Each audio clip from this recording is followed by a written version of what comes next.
Ya, oke guys. Assalamualaikum. Balik lagi ya guys dengan Jaki hari ini tanggal 18 September pukul 17 lewat 28 menit. Gua mau bahas saham Unilever guys. Jadi memang spesifik gue belum bahas ya guys ya laporan keuangan kuartal 2 tahun 2024, tapi di sini gue udah buka. Nah, sekarang gue mau info begini guys.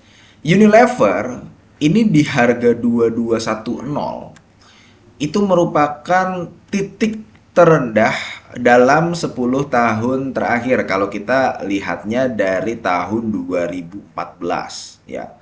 Bahkan mungkin ya lebih dari 10 tahun gitu. Jadi ini memang sahamnya udah jatuh banget, udah roboh banget. Dan masih banyak loh orang yang punya saham Unilever di harga 5.000, 6.000. Artinya kan sudah mengalami kerugian sebanyak 50 persenan, paling enggak 50%. Ada ya loh yang mengatakan, waduh di harga 3.000 nih udah mulai bottomnya nih. Ternyata masih turun ke 2.800. Turun lagi ke 2.500. Wah, ini udah bottomnya nih. Turun lagi ke 2.010, 2.200. Dan sekarang memang harga terendahnya. Lebih dari 10 tahun terakhir. Nah, sekarang Unilever itu IPS-nya udah di angka 65. Pertanyaannya begini, bisa nggak ya ada potensi cuan nggak di saham Unilever? Nah, ini pertanyaannya guys. Ada nggak potensi cuan di saham Unilever? TBK ya.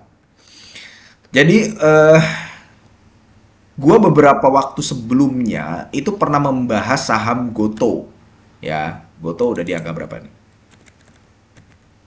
Goto itu ya, lu boleh lihat video sebelumnya. Goto itu waktu di harga gocap, gocap ya guys ya, kepala 550. Gue bilang bahwa ini ada loh potensi cuan di Goto. Dia naik ke 55 aja, lu bisa dapet cuan 10%. Ya, naik ke 60 bisa dapet cuan 20%. Itu Goto. Cuman memang ketika naik itu pasti akan banyak yang taking profit. Tapi artinya ada potensi cuan. Kenapa?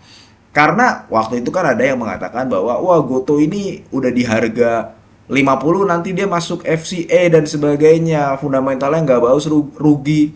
Tapi terlepas dari fundamentalnya yang belum bagus, memang nggak bagus ya karena masih rugi. Terlepas dari kondisi perusahaannya masih begitu, angka 50 itu bisa kita tebak gitu ya, bisa kita pastikan ya itu bottomnya.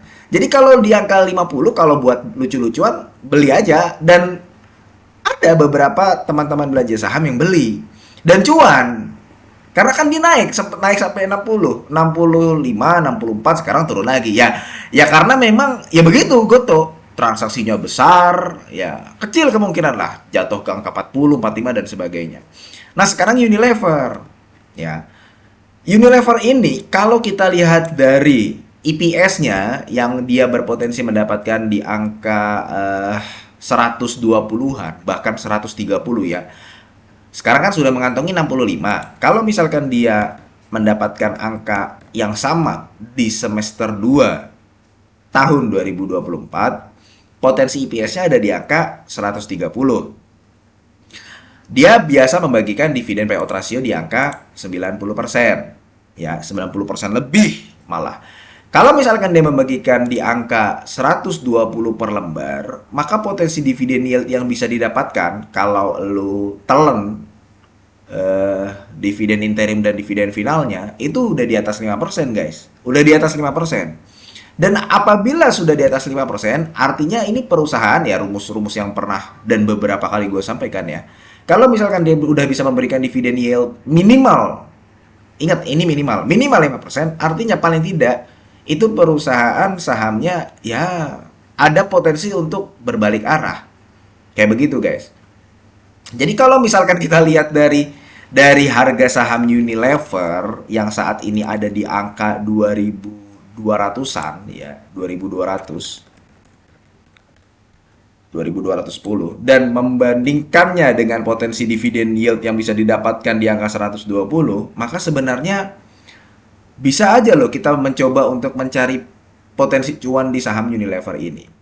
Kayak begitu guys. Jadi ada nggak potensi tersebut? Ada. Dan mungkin itu juga disadari oleh beberapa investor lain guys. Karena jumlah investor di tahun 2024 bulan Agustus saat ini mencapai 120.000. Sebelumnya di angka 112, 114.000, ya 118, sekarang 120.000. Tertinggi dibandingkan dalam 6 bulan terakhir. Jadi bisa juga memang ada orang yang menyadari hal tersebut. Nah, problemnya Unilever ini kan memang kalau kita lihat pendapatannya turun terus ya guys ya. Pendapatannya turun terus. Ini gua rekap waktu sampai kuartal 1 tahun 2024 ya. Tadinya pendapatannya bisa di angka 40 triliun, sekarang ada di angka 38 triliun waktu tahun 2023. Nah, waktu tahun 2024 ini ya, dia ada di angka 19T di semester 1. Ditambah ekuitasnya yang turun terus sampai sekarang ada di angka 5,3 triliun. Ditambah ada isu boykot. Nah, ketika Unilever mengalami penurunan pangsa pasar yang menghadapi isu boykot, yaitu pangsa pasarnya ada perusahaan-perusahaan lain atau merek-merek lain yang ngambil, guys. Coba lu lihat, mungkin ya kalau lu nggak merasakan, tapi ada loh keluarga, rumah tangga yang udahlah, udah nggak pakai Unilever lagi, udah nggak pakai tuh sabun cuci piringnya Sunlight, udah nggak pakai Lifebuoy, udah nggak pakai. Dia pakai produk-produk lain, produk-produk di luar Unilever karena ada isu boykot yang Palestina sama Israel itu. Nah, jadi memang menghadapi dua situasi. Kalau misalkan ditanyakan apakah ini bottomnya, ya, apakah ini sudah berada di bottomnya, berbeda kondisinya dengan Goto. Kalau Goto di harga gocap, iya kita bisa memastikan bottomnya. Tapi kalau Unilever, sekarang betul kalau dilihat dari potensi dividen yang dibagikan, dia udah mentok harusnya. Ada potensi berbalik arah. Cuman kalau misalkan yang tadi gue bilang, pangsa pasarnya semakin tergerus di saat dia ada isu boykot dan ternyata banyak konsumsi rumah tangga yang memilih produk-produk lain, ada nggak potensi untuk turun pendapatannya? Ada. Ada nggak potensi untuk turun laba bersihnya? Ada juga. Ada nggak kuartal 3 dan kuartal 4 turun?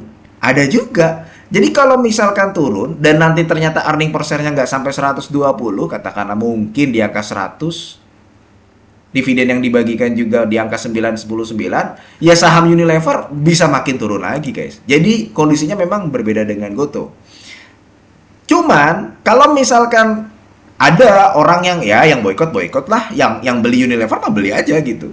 Jadi ada orang yang nggak terlalu peduli dengan hal-hal tersebut dan tetap membeli produknya Unilever. Dan ada nggak potensi Q3 dan Q4-nya ini naik? Ada juga. Dan kalau misalkan naik, ya dia udah nggak di angka level ini lagi, guys. Bisa dia naik balik lagi ke 2.500 dan 3.000. Kayak gitu. Jadi ini agak menarik nih Unilever nih. Kita bisa mencermati dan melihat bahwa ada potensi cuan di sini. Hanya saja prosentasenya ya guys ya, prosentasenya kalau dibandingkan dengan Goto di harga gocap itu di atas 90% memang harga murah. Kalau Unilever ini ya 50-50 lah, probabilitasnya tuh 50-50 bisa makin dalam, 50 lu bisa dapet cuan nih harga bottomnya di sini. Kayak gitu guys. Oke, mudah-mudahan video ini bermanfaat ya guys, dan semoga lu sehat selalu sehingga kita bisa bertemu kembali di video-video selanjutnya. Ini bukan ajakan jual atau beli ya. Gua akhiri, wassalamualaikum warahmatullahi wabarakatuh.